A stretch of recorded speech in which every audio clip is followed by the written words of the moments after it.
Za odpoved zgodovinskega srečanja v Singapurju se je Donald Trump odločil zaradi odkrite jeze in sovražnosti v zadnjih izjavah severnokorejskega režima.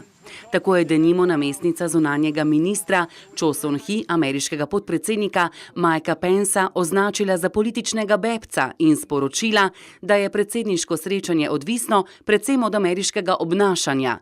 S temi besedami je ameriškega predsednika razburila do te mere, da se je odločil odpovedati srečanje s severnokorejskim predsednikom Kim Jong-unom.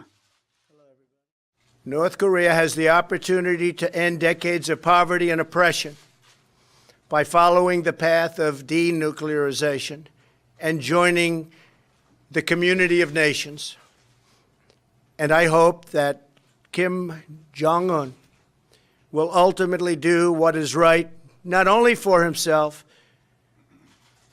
but perhaps most importantly, what's right for his people, who are suffering greatly and needlessly. Trump severnokorejskemu režimu vseeno ne zapira vrat.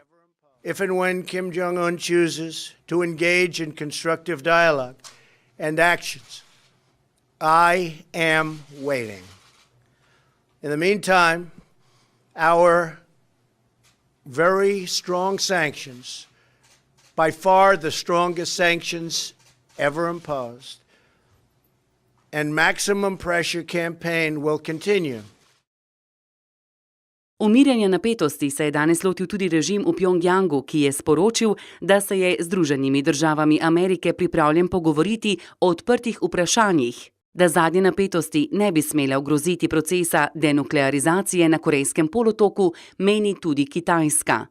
那么当前形势下呢，我们非常希望朝美双方能够珍惜这段时间以来取得的积极进展，保持耐心，互视善意，相向而行，都能够继续致力于通过对话协商解决彼此的关切，共同推进半岛无核化进程。 Da bi bilo škoda zamuditi priložnost za normalizacijo odnosov s Severno Korejo, je prepričana tudi Japonska, ki pa ob tem podpira Združene države Amerike pri politiki maksimalnega pritiska na severnokorejski režim.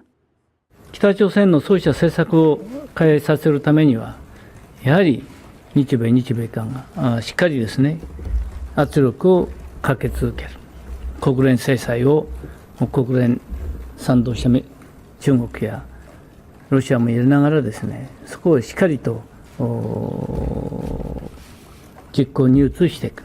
そうしたことが大事だと思います。